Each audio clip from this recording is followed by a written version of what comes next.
Out with the old and in with the old.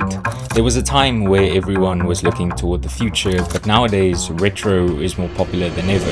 In 2023, more than 25 million rolls of photo film was sold around the world. In 2024, Fujifilm sold 15 million Instax instant cameras, and in 2025, vinyl records once again became a billion-dollar industry. But for me, one of the most interesting parts about this is that most of these buyers were people in their 20s, people who technically should have no nostalgia for anything before the 2000s, and yet they can't get enough of it. So what's going on here? Back in the 70s and 80s, style was everywhere, from fashion to architecture to cars. I mean, even 40 years after it came out, anyone can look at an old Porsche and go, that looks pretty cool. So aesthetically, they were really onto something back then, but unfortunately, time comes for all of us. So as aesthetically pleasing as vintage items were, they just don't hold up that well in the 21st century, either because they've stopped working or they've just deteriorated over time. And so that brings in retro items, essentially things that embrace the aesthetics of the older days with some modern underpinnings and conveniences, such as a point and shoot film camera with a digital shot display and a USB-C charging port, or a cassette player that looks straight out of 1979 but streams to your earbuds over Bluetooth. Or if you've got some extra coin to spend, even a classic Alfa Romeo or Porsche 911 that can deliver all the aesthetic and driving pleasure in the world without feeling the need to break down after every few drives. So in today's episode, there are 3 things in particular that I want to have a look at. First, I want to have a look at where retro design actually comes from, why it looks so good, and importantly, why it continues to just be so popular. Oh, and a special mention to VAER watchers who are sponsoring this video, but we'll circle back to them a little bit later. For now, let's quickly step back half a century. Part 1. Retrospective. One of the biggest defining features of vintage items has to do with how everything used to be a lot more analog back in the day. Screens were mostly limited to the home television, but the late 90s saw the steady and inevitable digitization of everything, and especially nowadays you can't really go far without being faced with a digital screen of some sort. And especially going into the 2000s, a lot of design languages prioritized flat surfaces and sharper lines, which most people don't really associate with the idea of vintage, where texture and organic shapes typically dominate. So because of this, retro design tends to pull a lot from what I'm going to loosely call the pre-digital design era, and essentially it's sort of any kind of design language that originated before the 1990s, because that's what most people associate with vintage. But you can also go too far the other way. What makes something too vintage to be reimagined as a retro item?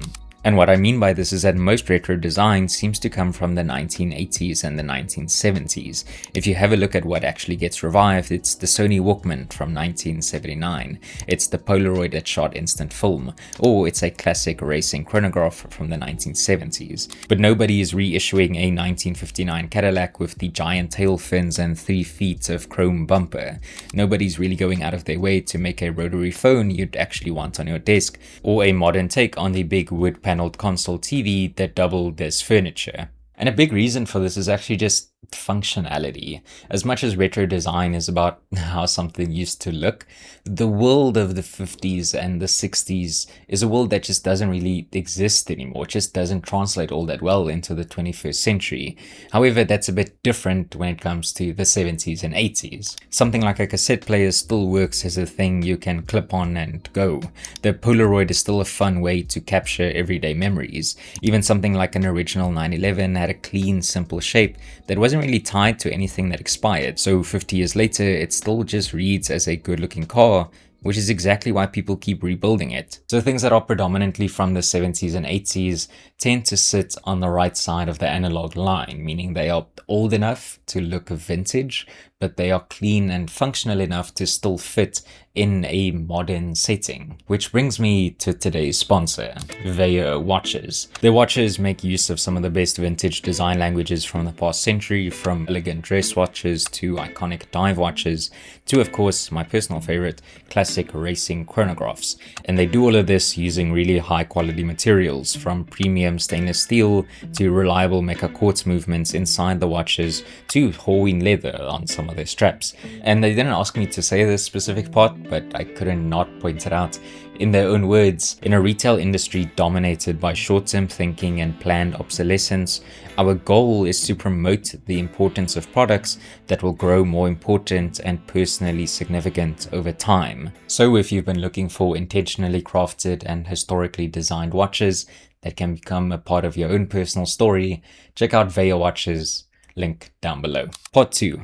Retroactive. Alright, so this is my vintage Kodak camera that I found in a thrift store a few years ago, and something about a genuinely old object is that it carries everything from its era, both the details that aged beautifully and the ones that really didn't, the wear and tear, the aging of the materials, the grime and rust from use and just being outside. Vintage doesn't necessarily mean good looking, it often just means old, but that's not really the case with retro. Retro items tend to look consistently good, and the reason for this is that they don't pull inspiration from just any old vintage items, they only pull from the best of the best. Think of it as an era's greatest hits, not the whole album. Somebody looks back across the entire decade, keeps the handful of details that still look incredible today, and quietly bins the rest, which is exactly why a good retro piece often ends up looking better than the originals it's borrowing from. We're seeing the past with its bad days edited out. A really good example of this comes from the world of resto mods, essentially old cars that get reinvented for the modern era, such as old Land Rover Defenders, Porsche 911s, Alfa Julias, but nobody is resto modding a vintage Toyota Corolla, not because the Corolla was a bad car, but it just wasn't striking or interesting, which means retro design is not going to include it. But then, what was it about the ones that did make the cut that made them worthy of being copied and iterated on years and years later? Well, I think it has a little bit to do with sincerity and personality. In terms of sincerity, back then things were mostly made of what they looked like. Steel, aluminium, glass, leather, wood, etc. All materials that have become increasingly rare in modern design, which in turn helps retro items to stand out.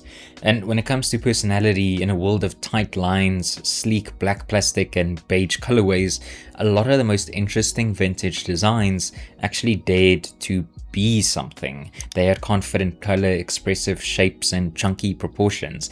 Each dial, texture, and shape clearly had a person behind them making real decisions. It was never just about being old, it's about preserving that sincerity and personality from the past, which is something that I think we are increasingly losing when it comes to modern design. Part 3. Retroviral. Alright, so in 2025, US vinyl sales crossed $1 billion for the first time since 1987. And that's not a one-off spike, it was the 19th straight year of growth, with sales climbing by an average of 18% a year over the past 5 years. Records were supposedly killed off 3 separate times, by the CD, then downloads, then streaming, and yet they're now more popular than ever, consistently being released with every new album by every major artist. There's a brilliant book on this by David Sachs called The Revenge of Analog, and the whole thing is built around a pattern that kept repeating. Technology after technology that was supposedly killed off by digital, but that just kept coming back because people went out of their way to go and find the physical thing as opposed to settling for the digital one. Which on paper shouldn't make any sense. Why would you buy a record of an album if you can just download that same album on Spotify in less than a minute? Records are expensive, they're fragile, they take up shelf space, and even while you're listening to it, you have to get up and flip the thing over halfway through the album.